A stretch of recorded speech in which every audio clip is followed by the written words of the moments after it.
Big shout out to Bricky. You're going to see him now. Thank you to Bricky for giving his permission to react to all of these videos. And this has brought so many new people to the channel on YouTube, to the stream. I cannot thank Bricky enough. Just like thank you for sharing the community with me and like me becoming a part of this community. Like, this is beautiful. Okay. Thank you so much. In the grim darkness of the 41st millennium exists the Empire of Man, a backwards carcass of an empire comprised of many devoted forces, gigantic robot knights, religious machine cultists, and incredibly heavily armored women, most likely with sweltering abs. And one must know what those abs taste like. Oh my god, he's going to do the ad now. I knew it. Yeah, we saw the spoiler.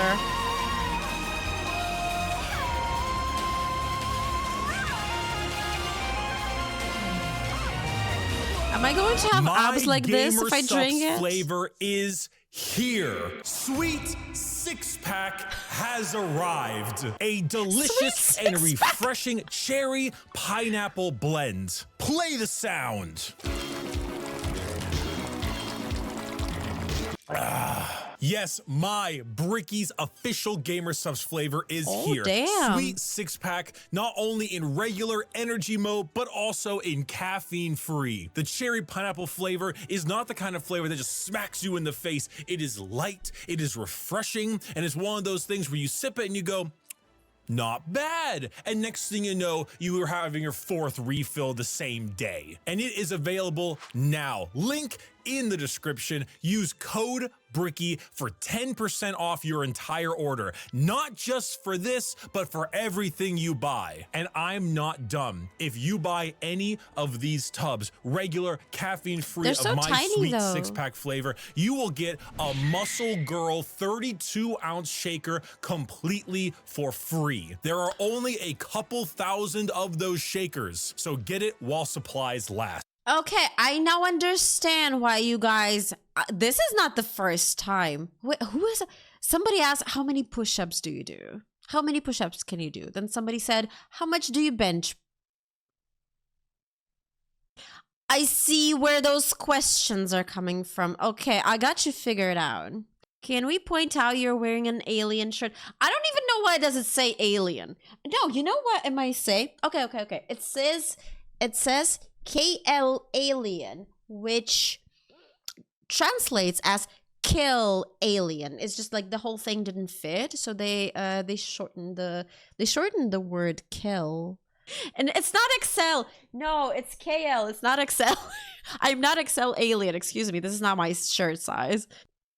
I cannot believe we finally have this, but I told everyone, like, once you find out the flavor, you'll be like, yeah, that tracks. And damn straight does it track. Why cherry, Sweet though? Six-pack available now. Code Bricky, I hate link in the description. Artificial cherry. I'm sorry, Bricky. White cherry.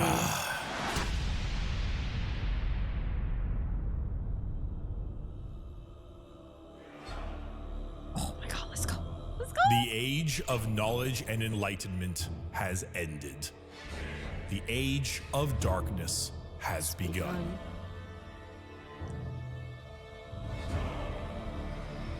Roughly 60 million years ago, there existed aliens.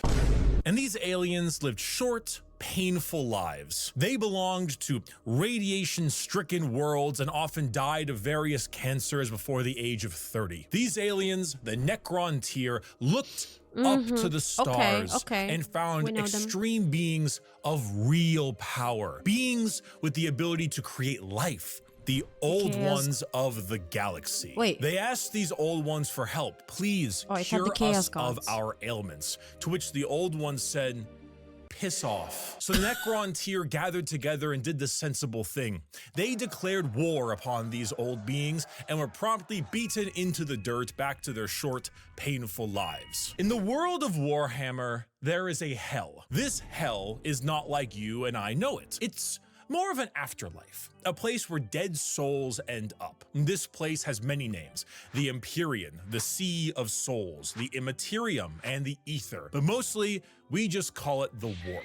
While you and I know of Hell as a place of horrors and punishment, the Warp isn't really that, not in the beginning. It's energy, but the kind of energy formed from thought and soul, psychic energy, where the dead souls of people end up in a place that is impossible to understand. No laws of reality exist. Like, time is merely a suggestion, and it is not something that can be braved easily. The Warp would be like sailing the ocean in a pirate movie. To jump from your ship would be certain death. To stay in the sea for too long on your boat could drive a man mad. And Ooh, that's there a are good many parallel. dangerous things lurking in those depths. Oh, I really Yet like that the parallel. sea is Yeah. not evil. It simply is, mostly. There Such a are good more comparison. malevolent beings in those waters, areas that you do not sail towards. This would be known as the realm of chaos. The realm of chaos exists in the Warp as a Krakens. special area led by 3 chaos gods. Khorne, the god of combat, murder, and slaughter, with a pile of skulls taken in his name. Tzeentch, god of change, mystery, and deceit, a confusing paradox of lies, schemes, and sorceries. Magic and bullshit. Nurgle, god of rot, pestilence, and Genshin impact. All things rot in the end. And Grandfather cute. Nurgle is waiting for you with open arms. These gods ruled their respective realm in the Warp, sending their many followers against each other in the great game to be the most powerful of all the gods. So the Warp exists. Hell is real, parallel to our galaxy, with the realm of chaos and its gods fighting for control. But Oh, so I kind of missed that the Chaos Gods followers, they fight each other too. Yeah, I think I missed that. Maybe it was mentioned, but I totally forgot. Oh, yeah, so he's saying it's 3 Chaos Gods. Oh, so right, this is a timeline. This is how it started. Before there were only 3 Chaos Gods, and then and then Slaanesh came to be. All right. From all the kinky and weird shit that they were doing. there are also gods of real space, gods of the normal world too. They're called Catan, and they eat stars. Do you think God stays in heaven because he too lives in fear of what he's created? These star gods saw the plight of our poor Necrontyr and how the old ones cast them aside and said, you know what? You guys want immortality? Oh, we will make it happen. We are the gods of the tangible, of real space. We can give you a cure. So then they ate all their souls and turned them into robotic automaton, feasting on their souls and leaving a hollow shell of an intelligence left that is technically immortal. With the power of an entire species' souls, they turned their new robotic slaves on the old ones and hunted them to extinction. The Necrontyr, now the soulless, undying Necrons, got their wish at the price of their souls. But we can count the number of kind gods on an amputated hand. With time, the selfish star gods turned on each other, fighting one another for more chances at glory and power. With this, the leader of the Necrons, Zarek, the Silent King, the man who doomed his species when he accepted this deal, waited, planned, bide his time until he seized the perfect moment and turned his legions of undead citizens against the star gods. Gods cannot be killed, but they can be broken. So Zarek broke the star gods into thousands of pieces and locked them away in vaults, taking their free will away as they did to them, and sealed them away as basically Pokemon to be used as weapons in the future. Who's that Pokemon? It's Pikachu! It's the Void Dragon. Zarek God. then, with his perfect memory, exiled himself for his sins, flying out to the darkness between galaxies to atone Oh, I never for what noticed he a had tattoo. done. This entire Sorry. situation, the Unrelated. genocide of the Old Ones and the rebellion of Zarek will go down in history as the War in Heaven. It is the most brutal war the galaxy has ever seen and ever will see. This was a conflict that took an entire galaxy-spanning species and pitted them against gods that ate stars. The Necrons, rather crippled from, you know, the War in Heaven, decided to go to sleep in gigantic tomb worlds on various planets until the upstart species of the galaxy died out. And so turns out, when you have a war that lasts tens, hundreds of thousands of years and involves the genociding of multiple species, the old ones of the galaxy, and the consumption of souls from an entire race, the warp gets a little wacky. You know, if you had a kiddie pool and it was nice and calm, Corn is over there splashing about, so you don't really go in that direction. Nurgle has explosive diarrhea, so you don't really go in that direction either. But you can still kind of get in the pool. The pool's still fine. Turns out, when you I love how he keeps comparing the oh my god, the warp to water, which is very interesting. I don't want to get in there, please. Wait, why he didn't mention Zinj? add a couple trillion souls to that kiddie pool, it'll make the waves a little more turbulent. And turns out a lot of them like to pick a side, Nurgle, Zinch, or Khorne. So the once calmer warp, the once relaxing kiddie pool, has now been bloated. A million years of war will certainly make Khorne, god of murder and slaughter, more powerful. A million years of war will probably make Zinch, god of deception and change, a little more powerful. And good god, a million years of war will make Nurgle, god of Nurgle decay, is so cool looking. just the tiniest bit more powerful. Now, entering that kiddie pool is no longer fun, it's dangerous. The warp is now a problem. Hell is resembling hell a lot closer to what we imagined Before. it originally. The Sea of Souls and the Realm of Chaos are now intertwined. So who else to brave the galaxy than a species that won't need to deal with that?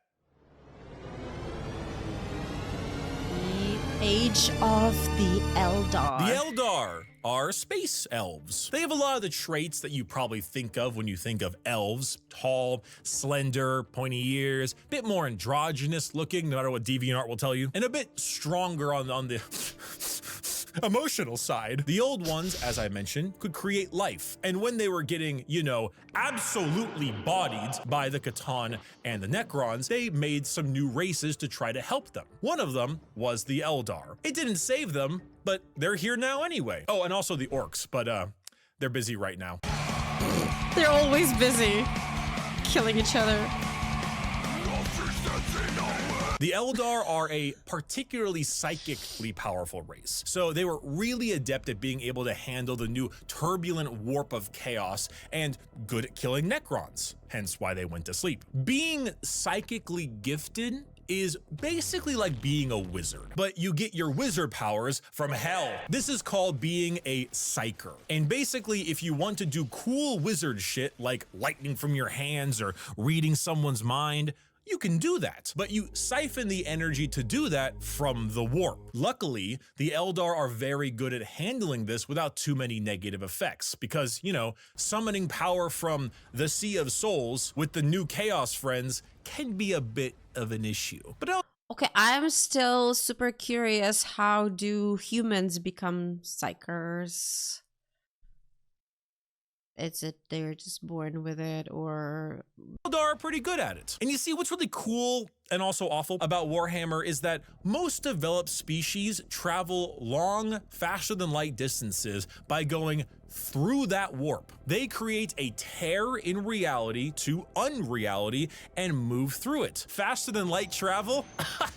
Cringe. We go through hell itself to deliver your packages. For those of you who play Minecraft, you know how the Nether is like a pocket dimension? So moving 10 spaces in the Nether is actually moving something like 1,000 in the real world. That's basically what warp travel is. Just much like in the Nether, there are a lot of things that want to kill you. The Eldar found a way to do so in between realities. Not regular reality, not the warp, something else. A purgatory of sorts, a fabricated psychic realm that allowed them to travel without fearing the negative effects of the warp. The Eldar were the perfect fit for the new galaxy, and they took it with open arms and pointy ears. I didn't know any of The empire of the this. Eldar spread everywhere, and it spread all the way until now, the 21st century. That's right, while you were watching NPC streams on TikTok, the space elves were ruling the galaxy, and they did so Yes, for yes, quite a yes. long Ice cream's period so of good. time.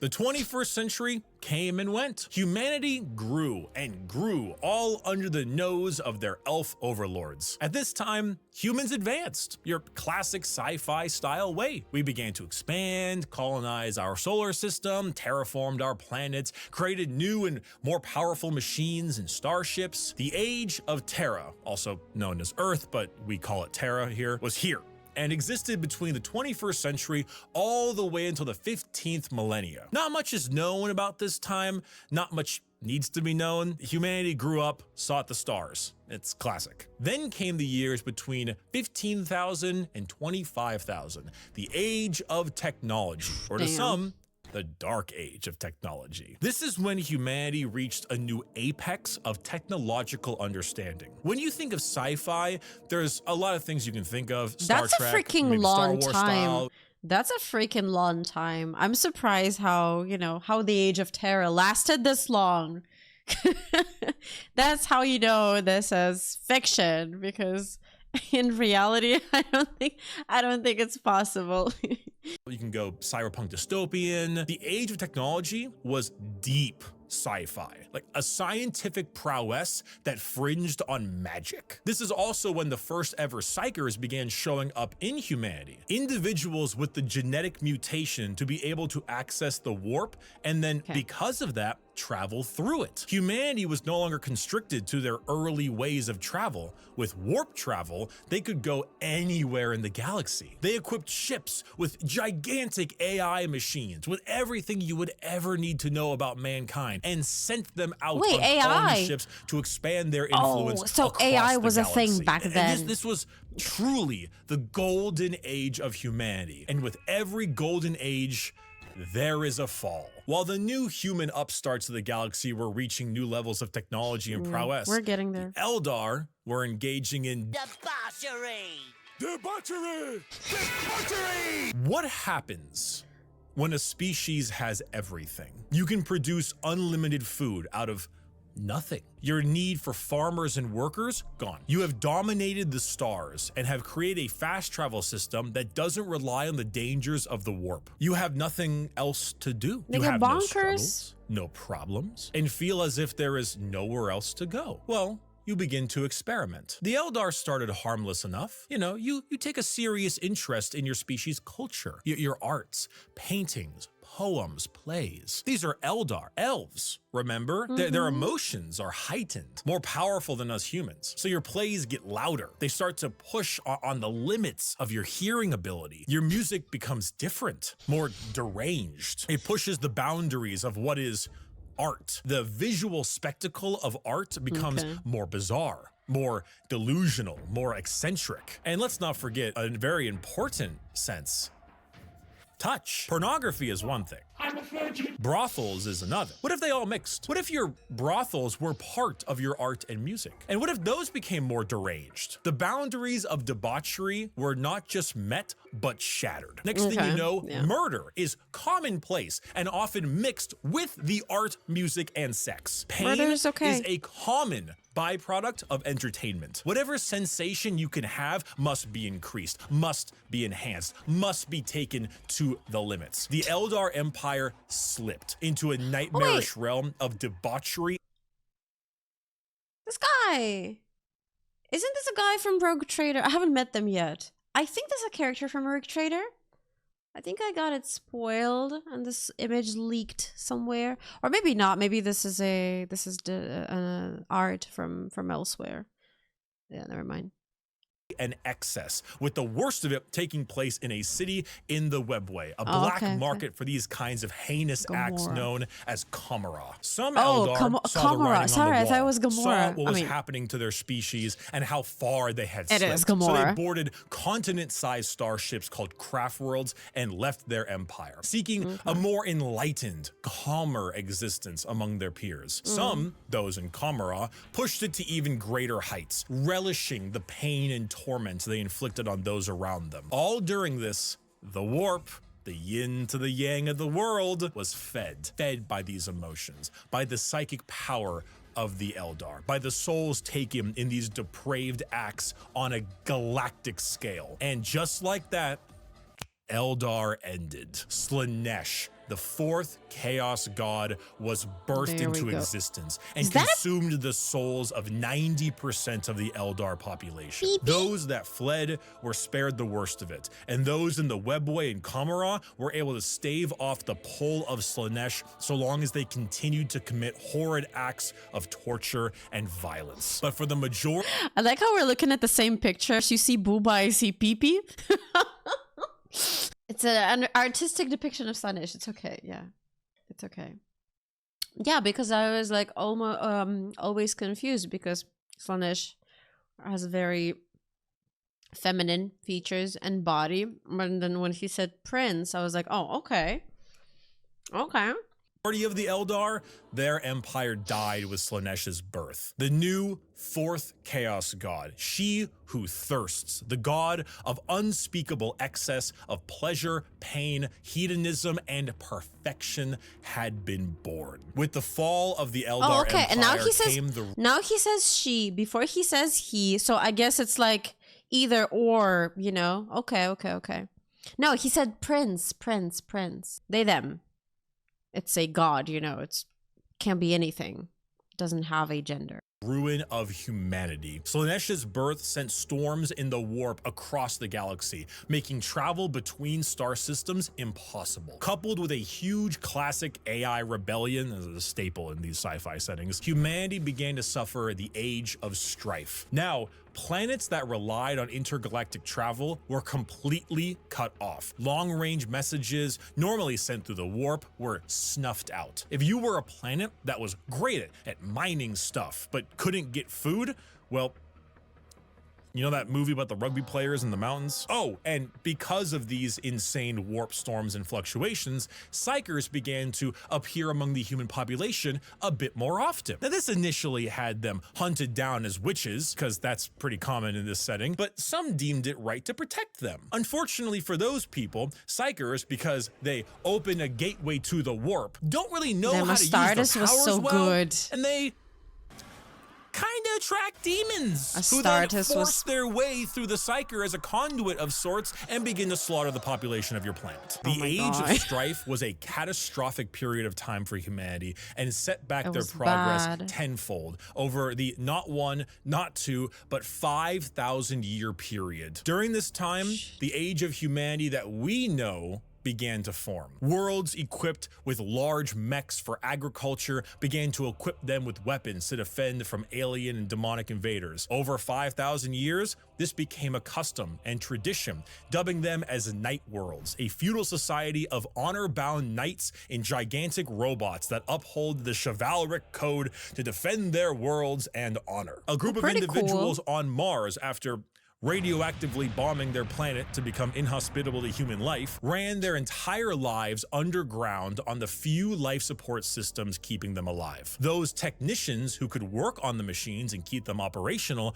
were revered, and over 5,000 years went from skilled members of society to full-blown priests. The cult mechanicus, or tech priests of Mars, formed in the ashes of the Red Planet with a religious fervor and doctrine on the cult of the machine god. And on Earth, techno-barbarian tribes waged war across the planet in a Mad Max style of blood and gore, until finally, a mysterious man who lived in the shadows of Terra for millennia finally revealed himself to the populace. His name was the Emperor. He deemed himself the Emperor of mankind. Did he have a real name? Where did he come from? I don't know. Why is he 10 feet tall and the most powerful psyker of all of mankind? I don't know. Why is he basically immortal? I don't know. Where'd Cotton Eye Joe go? Who knows? But he's here, and he isn't happy with all of you ripping up. Oh my god, I thought there would be an explanation. This is like I was the most curious about how the Emperor came to be, what, who, where, from, how.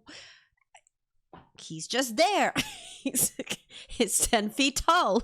He's just there. And his name is the Emperor. Who knows? There are so many explanations to some minor details of the lore, but like the biggest one. This is I think it's one of the more serious videos by Bricky, and like a lot of stuff I already know, but it's also but you know, it's like repeating all of that is also very useful, and I'm learning a lot more new things. Terra. So he began the Unification Wars, looks like a where Chad. he and a very early version of the famous Space Marines, the Thunder Warriors, reunited Terra under a single banner. With blood. Then, after taking over Earth, he reunited the Thunder Warriors into the fucking dirt. This is where we get the Imperium of Man, also known as the Imperium. The new faction headed by the Emperor of Mankind, with a treaty signed with the Cult Mechanicus on Mars to spread out and reunite humanity after the catastrophic Age of Strife. Okay. But first, the Emperor is going to need some smaller versions of himself. 20 of them. 18 of them, okay. I meant. Gene-crafted son. This 20, this 18. Yeah, okay. We don't talk, right? We don't talk about the those two. Let me take a look at them. Yeah, so each one of them represent the Legion. Okay, I don't know I didn't learn the legions yet. I just watched this video once. Okay, the salamanders. He black, okay? The white scars, okay? This is this is the guy that I said he's kind of cute. This is the magic. That look kind of like Necrons, okay? Who else? Wait. That's what's his name? The pretty boy, right? The pretty boy. Oh my god, the gorgeous boy. What was the Sanguinius? This is the one that is like Batman faction. I'm learning. Okay, stop. I'm learning. So what's this? I don't remember you. Oh, this is the Space Vikings. Yeah. Oh my god, they all look the same. Look, same looking. That's like a ugly version of Sanguinius. That's like this guy and this guy. Oh my god, they look the same. Who else? Who's this? I don't know. Who is this? I don't know. This guy. Oh, looks familiar. I can't remember. This also kind of looks like Angron, but not really. Forgot what's his name. Oh, Horus. Horus was bald. Where the hell is he? Why they're not in order? Why they're like all over the place? I can't find 16. Oh, this one. Okay. Oh, this one is Horus. He doesn't look very evil though. I'm sorry. This is so much heresy. I'm saying right now. I apologize. Yeah, he wasn't evil in the beginning. Yeah, he was a good boy here. This is his old picture. Yeah. Ah, so these are the Chaos Marines Primarchs. Ah, I should have figured it out. And these are the good boys. Okay, gotcha. Either this guy or this guy. I think it's this guy is the yellow, the fists, right? Fists. Oh, this one. Okay, that's a girly man. Alright. The Laurel boy. But why he doesn't know? Oh, because the Emperor has laurels. Nobody else is allowed to have laurels in this picture, because Lord Emperor has it. Yeah, the Smurf Papa. The Angron. The, oh my god. Omegon. Yeah, these are the people. Omega lol. Okay, that was a cool quiz to take, and I still, haven't figured out all of the Primarchs, but I think I did pretty good. Oh, sorry. Yeah, I meant Alfarius. Sorry, I meant Omegon. I'm sorry. I'm sorry, I meant them both, or neither of them. Of the strongest human to ever live. All of them possess unparalleled strategic power, intelligence, formidable strength and size. A real powerful force to unite humanity and stop the chaos of the current galaxy. Speaking of chaos, you ever seen that image of that guy? It's like throwing the baby like a basketball. About what happened. The Chaos Gods intervened and grabbed the 18 Primarch gestation pods and yeeted them across the galaxy at a whim, everywhere they could possibly go. A galactic game of keep away. So the Emperor had to get them back. So begins the Great Crusade. A crusade across the stars to reunite not just humanity, but the Emperor with his fallen sons. Oh, wow. The first to be found was Horus. One of the strongest and most noble sons. The Emperor carried with him a legion of newly crafted warriors with genetic material made from their Primarch father. These are the newly made Space Marines. For Horus, his were the Luna Wolves. And as the Emperor continued on his great crusade, he found more and more of his sons, reuniting them with their individual Space Marine legions. Cool. Leman Russ, the cunning hunter with the Space Wolves. Rogel Dorm, the Phalanx with the Imperial Fists. Angron, the Barbarian, the very angry with his World Eaters. Fulgrim, the Perfect with his Emperor's children. And Jagatai Khan, the Swift, the Stoic, and his white scars. Those were just some of the 18, and one by one his lost Primarch sons were returned to him, and their Space Marine legions returned to them. The Great Crusade saw humanity once again reconquer the stars,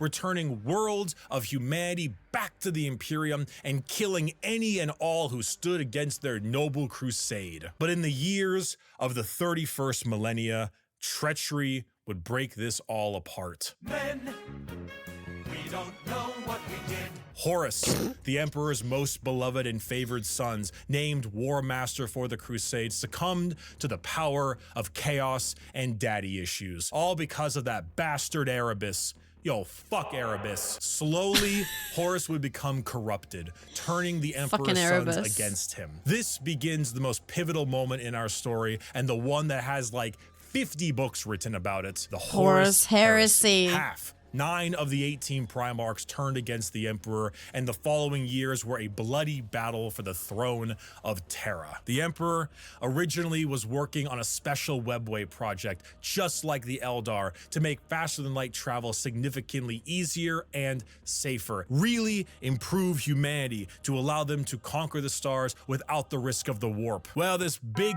red idiot named Magnus kind of blew a hole into that, literally and figuratively. So Big E over there is stuck on a gigantic golden throne, holding back the oncoming rush of demons and powering the Astronomicon, basically a big North Star. Okay, but he didn't say how did he get stuck on the golden throne? How did this happen in the first place? I guess like Horus Heresy happened, and see, now I feel like I need more details.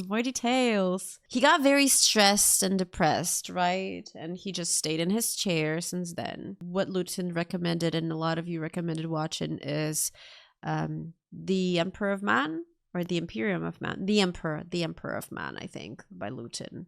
I think that's going to cover all that. Like, I know that I have to watch all of these lore videos on stream or off stream, but I need some order, you know? Like Bricky's videos are very good for beginners, you know? What would be the next step, or like the next video, or like, no, the next topic to watch a video on, right? And boom, like could watch videos from different creators on a certain topic. Then what would be the best topic to continue with? And like boom, a few different videos of different creators on that topic, and like gradually, so that there's some structure, right, in the lore that I'm consuming. Because if I don't have it, my knowledge is gonna be all over the place. I can't say, like, I can say like this chapter is cool, this legion is cool, but I don't like I'm not in love with them yet because I need to learn more about them, you know? You know what I mean? Or maybe like about their Primarchs or some characters from those legion slash faction slash chapters that I will really like, and this is going to make me like the whole legion slash chapter slash faction, you know?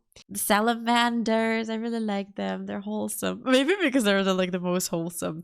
I like the salamanders. The fists are pretty cool, but they're pretty cool. I like white scars. They're super cool. I like I secretly like the Emperor's children. Secretly. Who else do I like? I'm very curious about the orcs. I want to learn about the orcs and the I forgot what the space dwarves are called, because when Bricky made those videos explaining the factions, they were not out yet, and they seem to be super cool. I want to learn more. Yeah, Leagues of Wotan. I really want to learn about them. I secretly simp for Tyranids, all right? For people who are sailing in the warp to help them navigate. The Horus Heresy saw many loyalist and traitor legions pitted against each other in a bloody war until it reached Terra itself. Horus, unable to break through the lines and with time running out, made a gambit and opened his ship up to be boarded. The Emperor took this challenge, quickly allowing someone else to take control of the throne as he teleported his way onto Horus's flagship, the Vengeful Spirit. The Emperor, unable to truly kill his most beloved son, changed his mind right quick when Horus strangled the life out of his other son, Sanguinius. Oh, no! I'm sure you've seen this image at some point. The Emperor then said, "I'm not gonna sugarcoat it," and proceeded to psychically blast Horus into complete oblivion, killing not only his body, but also his soul. Horribly wounded from this duel, the Emperor is returned to the Golden Throne in order to keep the demons at bay and power the Astronomicon, because without it, humanity would be flying blind. There he sits, slowly dying from his wounds and the strain of powering the Golden Throne. The only thing keeping him alive is feeding upon the souls of 1,000 psychers every single day. 10,000. Was 10,000 years ago. We are now in the 41st millennium. Oh, it's now modern 10,000. day. Before it was Warhammer 1,000. 40,000. Yay! The Emperor remains on his throne. Made the it to Imperium 40K. is a rotting carcass of an empire, a fascist, xenophobic cult that worships the Emperor as a deity despite him never wanting to be seen as a god. Over the Damn, span this is so dark. This is so dark. I want to I like what it was before 40k. I like it more like what it was before. No, it doesn't shock me. It's just, it's so sad how it has come to this. It is so sad that like it's irrevertible, that like there's nothing you can do, and like the world is like just going to shit. It's grim dark, not merry merry bright. But yeah, it's cool. It's cool. I like it. Don't worry, I like it. Of 1 million worlds, the ecclesiarchy, the church of the Emperor, is spread throughout. Inquisitors with unparalleled power root out any sign of heresy or lack of devotion to their god Emperor. The other half of the traitor legions move about as Chaos Space Marines, raiding and pillaging the Imperium, while the loyalist half does their best to keep the Empire alive. All throughout this, they must endure orc invasions, Eldar trickery, the reawakening of the Necron race, and the Great Devourer, the newest tyrannid threat from the darkness between galaxies that has arrived to feast on their worlds. So cute. The theme of Warhammer 40,000 is regression and intolerance. Every major faction in Warhammer has had an empire that spanned the galaxy only to be crushed back to a hollow shell of what they once were due to their own failings. Culture the arts, personal freedom, religious tolerance. The simple possibility that alien life might not want to kill us is considered heretical and is often met with a pistol to the head. There is no time for these things. All there is time for is worship of the God Emperor and a million wars to be fought. To be a human in the 41st millennia is 99% of the time to live a horrible existence, to be one of trillions of other humans across a million worlds throughout the galaxy. A galaxy where AI is outlawed, so humans are repurposed and lobotomized to become slaves. A place where lack of devotion is met with death. And if you even have devotion, there is a good chance the threats to the galaxy, chaos, and aliens will kill you anyway. Warhammer is a world where you revel in being bad. There are protagonists, there are antagonists, but every faction is some shade of evil. Because playing the bad guys is always more fun. And my friend, you have a selection. So pick up that lasgun soldier. You and the other 3 million men and women in this single deployment on this single world in this single battle will now show them the might of the God Emperor. That weapon in your hands has killed 99% of the alien populations in this galaxy. Unfortunately for you, soldier, you're fighting the final 1%. May the Emperor be with us. Glory to the first man to die. For in the grim darkness of the far future, there is only war. Oh my god, what a speech. 07. 07.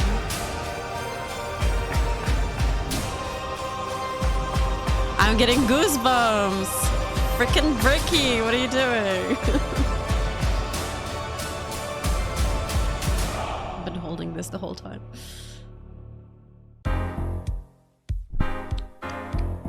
Thank you, everyone. I hope I have helped teach you about Warhammer. If you are a brand new person and you want to get a bit more about the world, there are multiple books that do a great job at showing off how the entire universe operates. For the most part, Warhammer is a setting, and often stories are told in that setting with a Warhammer coat of paint. Gaunt's Ghosts is Band of Brothers, but Warhammer. It's honestly one of my #1 recommendations for new people. Assassinorum Kingmaker is an assassin novel involving those night worlds. This is Mission Impossible, but Warhammer. Bloodlines is Blade Runner, but Warhammer. And the list goes on and on. If I had to recommend a brand new novel for a first-time Warhammer enjoyer, these are the 4 I would recommend. Horus Rising, Caiaphas Cain, First and Only Gaunt's Ghost, and Infinite and the Divine. Okay, I will have to write all of this down. I have to read the Eisenhorn first. I got the Eisenhorn book. Slavos gifted it to me, but it hasn't been delivered yet. And I don't want to listen to the audiobook yet. I just want to read the paper book. Have you guys read any of this?